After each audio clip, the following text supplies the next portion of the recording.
Hey everybody, happy Friday! It's Friday, yay!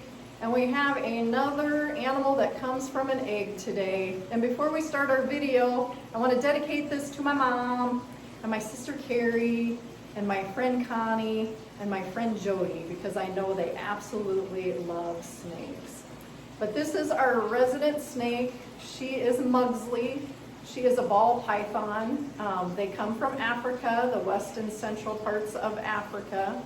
They are the smallest of the African pythons, so they ended up really good in the pet trade because they don't get as big as some of the other pythons that are around. She is sticking her tongue out right now. She's just kind of smelling and moving around. Snakes in Iowa right now will be just coming out of hibernation. This type of snake does not hibernate where they're at. They might estivate when it gets too hot over there. In a little bit, we're going to feed her. She likes to eat rats. I have rats in the freezer. We heat them up with hot water. When I was first a naturalist, I did not know how to do it, and I stuck them in the microwave, and that is not good. You don't want to do that. So we heat them up in water, and they have to be a certain temperature. She's pretty picky, and then she will eat it, and she will eat the whole thing. Snakes have a specialized jaw. They can unhinge their bones and stretch their mouth really wide, so they can eat something 4 times the size of their head. I always tell my kids that's like you guys eating a watermelon without cutting it up, and that'd be pretty crazy. And they don't have any hands to shove it down or anything either, and they really don't get to taste their food either, so they just basically eat for energy. She is sticking her tongue out. Let's see if we can see her a little bit more here. But they're also called the royal python, and you can see now why, how beautiful their pattern is and the color that she has there. Just what a gorgeous snake she is. She is beautiful. She has been a wonderful addition to our snake family here at the Nature Center. They are very gentle, very docile. They make a perfect education snake for here at the Nature Center and for me in at school. So they are an animal that comes from an egg. They do lay eggs. Not all snakes lay eggs. There are several species that actually hold the eggs inside and they give live birth.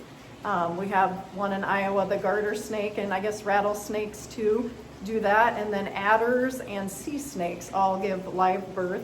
But most of the rest of them all lay eggs. Let's see if we can see her head here. So you can see how big her head is. But you can see how she can eat a full-grown rat. She's a good-sized snake. She weighs close to 8 pounds, so she gets pretty heavy sometimes. That's why I like to have her around my neck so she can support her weight there. But we'll go in the back classroom here and watch her eat. But another of my favorite that comes from an egg. So I would say the ocean one is a seahorse is my favorite, and the reptile one of the animals from eggs is a snake is my favorite. So hope you're having a good day. Get outside this weekend and stay safe.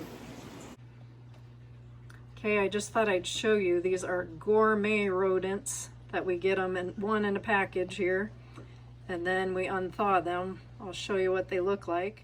Okay, look away if you don't like dead rats. These are the rats. They're in a bowl of hot water getting ready for the snake. And then we'll feed Mugsley here.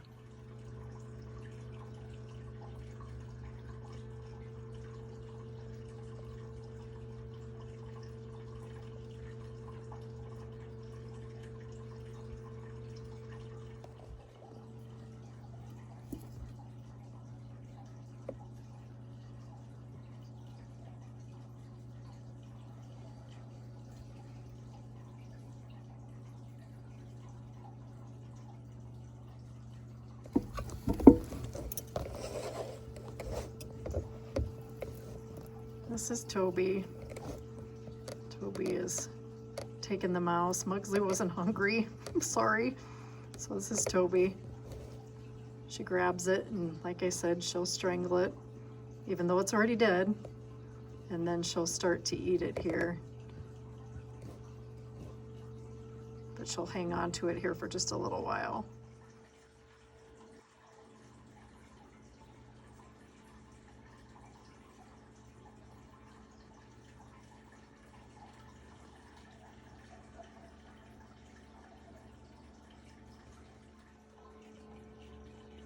see her moving her mouth around the rat.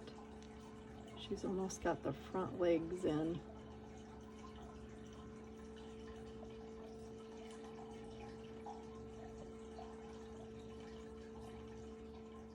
All she has left now is the back legs and the tail. Let's see how far she can stretch her jaw.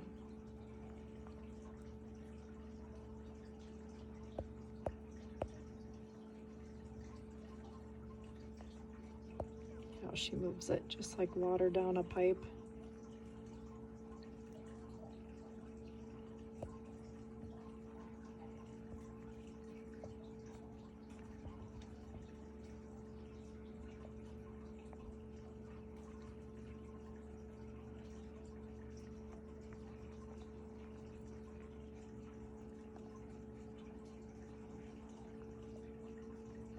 And she'll slurp the tail down just like spaghetti.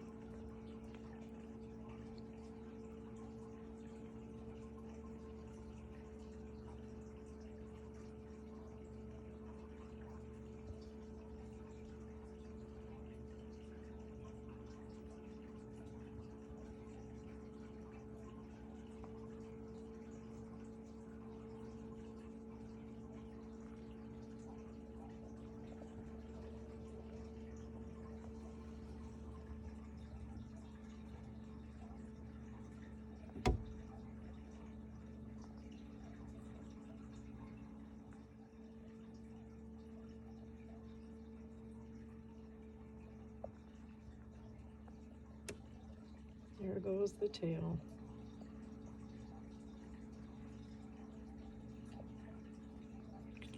Just like spaghetti.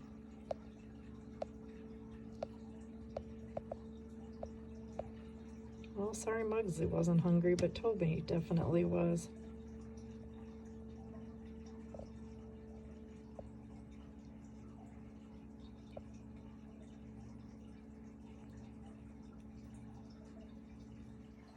Just one more thing from school.